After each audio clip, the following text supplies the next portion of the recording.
Salam Bapak Ibu dan Saudara-saudari yang kekasih di dalam Tuhan Yesus Kristus. Kita bersyukur kepada Tuhan kalau pada hari ini kita masih diberikan nafas kehidupan dan kita terus mengalami topangan dan pertolongan Tuhan. Dan marilah kita memulai setiap hari dengan membaca firman Tuhan, merenungkan firman Tuhan, dan berdoa. Mari kita berdoa.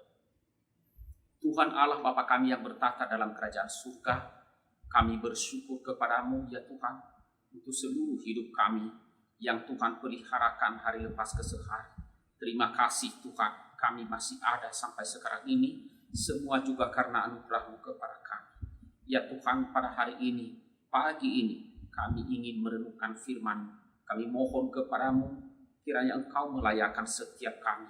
Ampunilah segala dosa kami Tuhan, dan berkatilah agar melalui firman-Mu, kami selalu diingatkan akan apa yang Tuhan inginkan, apa yang Tuhan mau kami lakukan dalam hidup ini. Terima kasih Tuhan, tolong kami oleh Roh yang kudus. Dalam nama Tuhan Yesus kami berdoa dan bersyukur. Amin. Bapak Ibu dan Saudara-saudara yang kekasih di dalam Tuhan Yesus Kristus, firman Tuhan yang akan kita renungkan pada hari ini, saya ambil di dalam Injil Yohanes pasalnya yang keempat, ayatnya yang ke-19 sampai dengan ayat yang ke-26, firman Tuhan berbunyi demikian.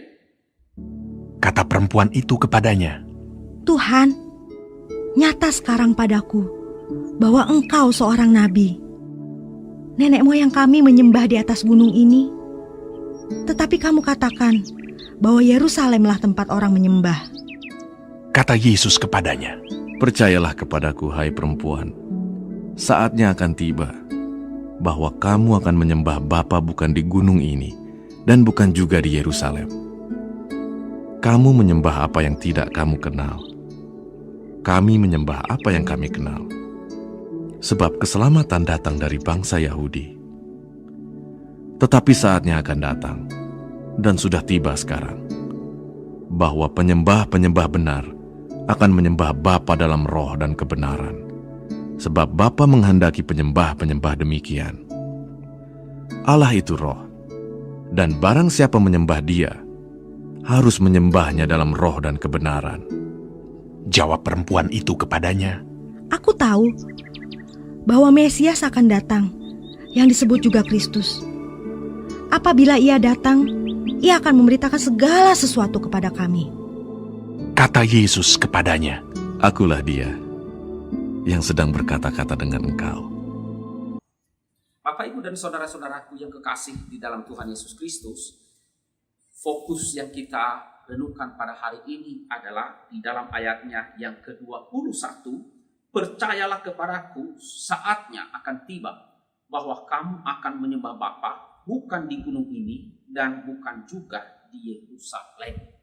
Nah, saudara-saudaraku yang kasih Tuhan, saya memberi judul renungan pada hari ini adalah fokus penyembahan kita. Nah, saudara, seringkali di dalam kehidupan ini banyak orang gagal fokus dalam melakukan sesuatu. Apa yang seharusnya dilakukan justru tidak dilakukan. Orang Kristen juga demikian, seringkali gagal fokus, gagal dalam berbagai hal, dan secara khusus juga di dalam ibadah kita.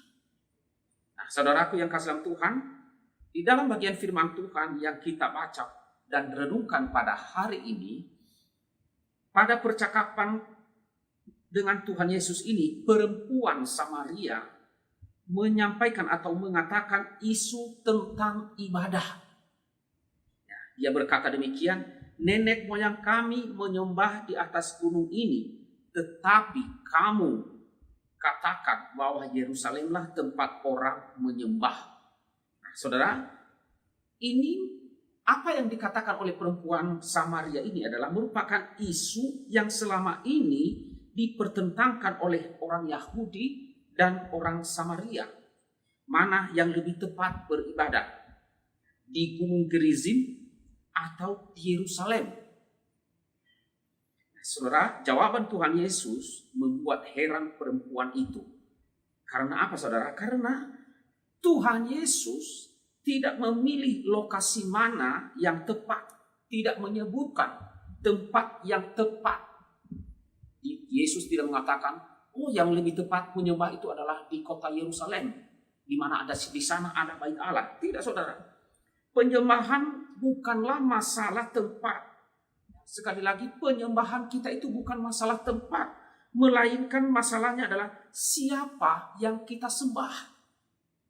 Tuhan Yesus berkata kepada perempuan ini, dia berkata demikian, kamu akan menyembah Bapa bukan di gunung ini atau di Yerusalem. Perempuan ini tidak bicara siapa yang disembahnya, ia hanya bicara soal lokasi. Hanya bicara soal lokasi, yaitu di atas gunung, yaitu Gunung Gerizim. Saudara, Gunung Gerizim yang erat kaitannya dengan tata ibadah. Jadi lokasi tempat ibadah. Disinilah letak kegagalan dari perempuan ini. Yaitu ia gagal fokusnya menyembah. Tuhan Yesus justru membahas pribadi yang harus disembah di dalam ibadah, yaitu Bapa. Dan yang menarik di sini saudara, Yesus memakai kata Bapa, bukan Allah. Ini Tuhan Yesus mau menunjukkan bahwa penyembahan itu bukan masalah formalitas saja. Tetapi saudara, masalah kedekatan kita dengan Allah, masalah relasi kita dengan Allah. Ini berbicara tentang relasi yang benar dengan Allah. Siapa yang memanggil Allah sebagai Bapa? Yang memanggil Allah sebagai Bapa adalah mereka yang adalah anak-anaknya, orang-orang yang percaya kepadanya. Jadi penyembahan itu diawali dengan mengalami Tuhan di dalam hidup ini. Kalau kita mengalami Tuhan, kalau kita benar-benar mengenal Tuhan, maka itu adalah penyembahan yang benar. Fokus penyembahan hanya tertuju kepada suatu pribadi, yaitu Bapa Allah saja, Bapa sorgawi. Nah, saudara, ada orang Kristen yang kadang hanya mengeluh dan mengeluh ketika menghadiri suatu ibadah. Mengeluh misalnya, oh lagunya kuno, lagunya lembek begini, lagunya gak semangat. Ya, khotbahnya membosankan, kursinya keras, dan lain sebagainya. Ya, banyak yang dikeluhkan. Saudara-saudaraku yang kekasih dalam Tuhan, inilah orang-orang Kristen yang gagal fokus. Banyak protesnya. Ya, yang dilihat adalah yang jeleknya dan mengatakan ia tidak mendapat apa-apa karena lagunya kuno, khotbahnya membosankan, kursinya keras, dan ya warnanya kok ya sudah jelek begini ruangannya.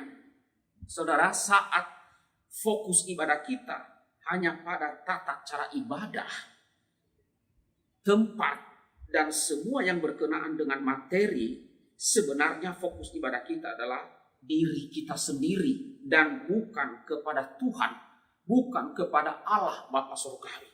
Kita yang ingin dipuaskan seperti layaknya kita menonton konser. Oleh sebab itu saudara, marilah kita mengoreksi diri kita.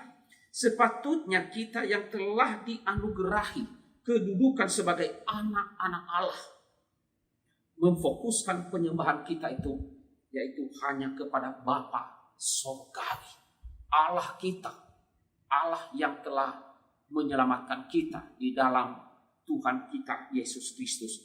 Itulah yang dikehendaki oleh Allah kepada kita.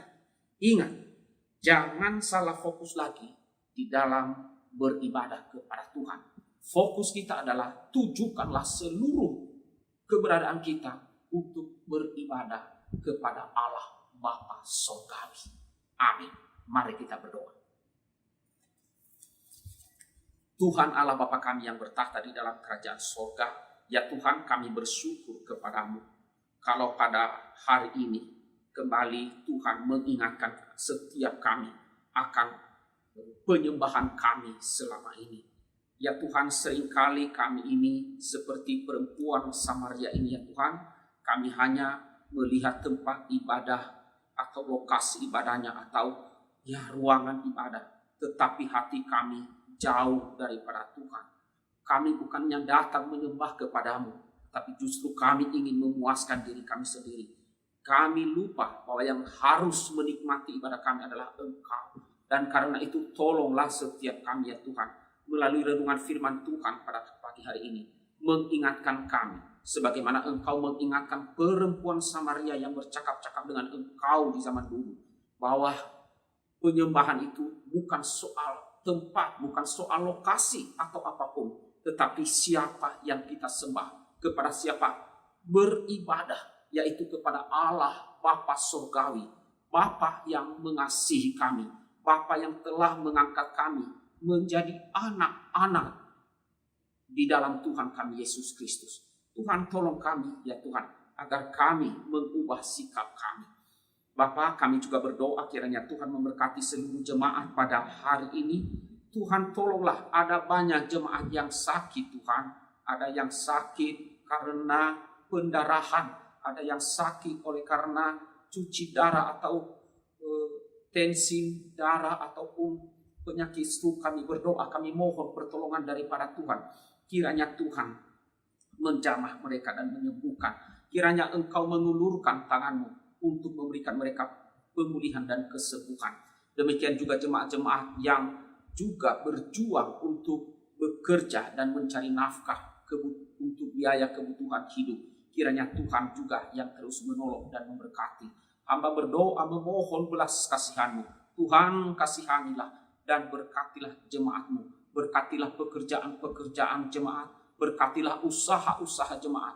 Di tengah-tengah kondisi keadaan sekarang ini, dalam kesulitan ini, kiranya Engkaulah yang mempertahankan dan selalu mencurahkan berkat-Mu. Terima kasih Bapa di surga. Tuhan, kami juga berdoa kiranya Tuhan memberkati akan bangsa dan negara kami. Tuhan tolonglah bangsa ini, jauhkan dari perpecahan dan kerusakan. Kiranya Tuhan yang terus memulihkan agar keadaan bangsa ini benar-benar tetap kokoh dan kuat. Dan setiap rencana-rencana, gerakan-gerakan yang direncanakan oleh kuasa-kuasa kegelapan, si jahat untuk memecah belah bangsa ini, kiranya Tuhan hancurkan dengan kuat kuasa-Mu, dengan cara-Mu. Dan kiranya orang-orang Indonesia, penduduk Indonesia, Tuhan satukan hati untuk bersatu di dalam negara kesatuan Republik Indonesia. Berkatilah Presiden dan Bapak Wakil Presiden di dalam memimpin bangsa ini, dan juga seluruh kebijakan-kebijakan yang mereka ambil dengan pertolongan Tuhan, hikmat Tuhan yang membuat mereka bisa mengambil kebijakan yang tepat dan baik bagi bangsa kami Indonesia. Terima kasih Bapak. Di dalam nama Tuhan Yesus kami berdoa dan bersyukur. Amin.